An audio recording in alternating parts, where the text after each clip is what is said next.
coming. We're here to provide an update on a dynamic and active investigation that involves a number of violent crimes which have occurred yesterday and today. Please understand this information is preliminary and this investigation is ongoing.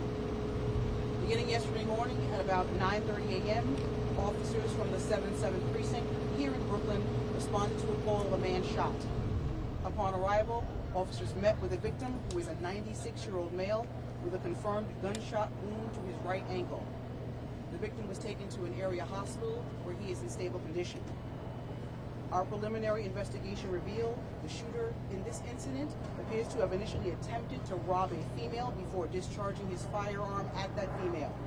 At this time, we believe that a bullet was fired, it missed the female, and instead struck our male victim. The suspect fled that location on foot. A crime scene was immediately established and a search of the area began. While that investigation was ongoing at approximately 2:40 p.m. in Lower Manhattan, officers in the 5th Precinct responded to 15 St. James Place for a 911 call of a man shot multiple times. Upon arrival, officers confirmed that there was a male shot on the 6th floor. That victim was taken to an area hospital where he was pronounced deceased at approximately 3:36 p.m. A second crime scene was established for this incident. Investigators from Brooklyn and Manhattan were able to determine that the suspect is the same in both shootings. Shortly before midnight, officers in the 7th Precinct received a 911 call for a female shot in the confines of the Kingsborough houses in Brooklyn. Upon arrival, officers confirmed there was a female shot in the chest at that location. The victim was removed to an area hospital where she succumbed to her wounds at approximately 12:45 a.m. Based on evidence collected at all three crime scenes and a number of investigative steps, it has been determined that the shooter is the same in all three of these incidents. At this time, we are searching for Sundance Oliver. He is a light-skinned, male black, 28 years old, approximately 6 feet 2 inches tall with a slim build. He has the letters M and G tattooed below his right eye and a large green rose flower tattoo on the right side of his neck and the words "Rich Forever" above it. He is considered armed and extremely dangerous. At this time, the NYPD is on high alert. We have blanketed the city with our special operations, detective, patrol, transit, and housing bureaus. If you know the whereabouts of Sundance Oliver, we need you to call 911 or Crime Stoppers immediately at 1-800-577-TIPS. Once again, please look at the photo. Sundance Oliver is a light-skinned, male black, 28 years old, approximately 6 feet 2 inches tall with a slim build.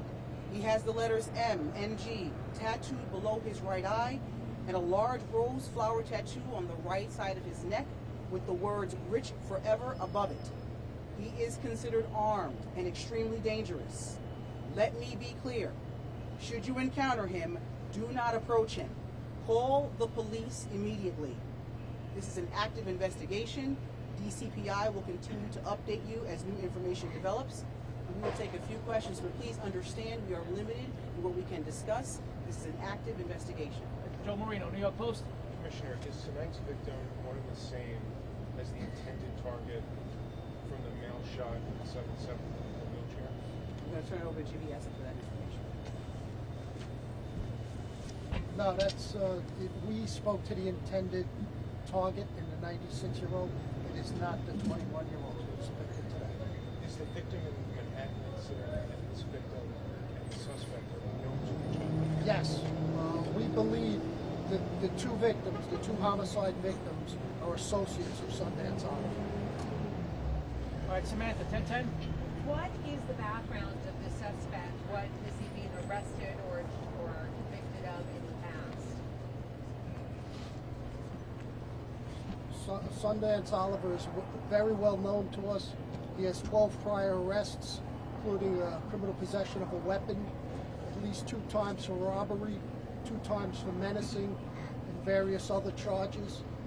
He's on parole for robbery as we speak now. Right now, he is wanted for the shooting, the non-fatal shooting of the 96-year-old, for the homicide in Manhattan earlier yesterday, and for the homicide today in the 7-7. All right, Anthony Fix. This is for Commissioner Sewell. In the past, when we've seen these sort of manhunts, you've talked about shrinking the world of these suspects. What does that specifically entail? Are you speaking with MTA operators, taxi cab drivers, people who work at gas stations to let them know to be on the lookout and be aware that he's out there? We're doing exactly that. We're using every resource available to us, including local stores, including restaurants, to be able to get his picture where people need to see it, and we're asking people to call us if they do encounter him. All right, we got time for 2 more. CBS. Do you think this suspect is barricaded in somewhere around here? You have a heavy police presence out here. Do you think he's nearby? That is part of our investigation right now. And also, we know that Sundance knew his 2 victims. Did they know each other? Was it a love triangle or any sort of anything like that? Did the 2 victims know each other? That is part of our investigation. All right, last question is going to be Romney. Any history of mental illness known suspect? We're not able to discuss that at this time. All right, thank you, everyone.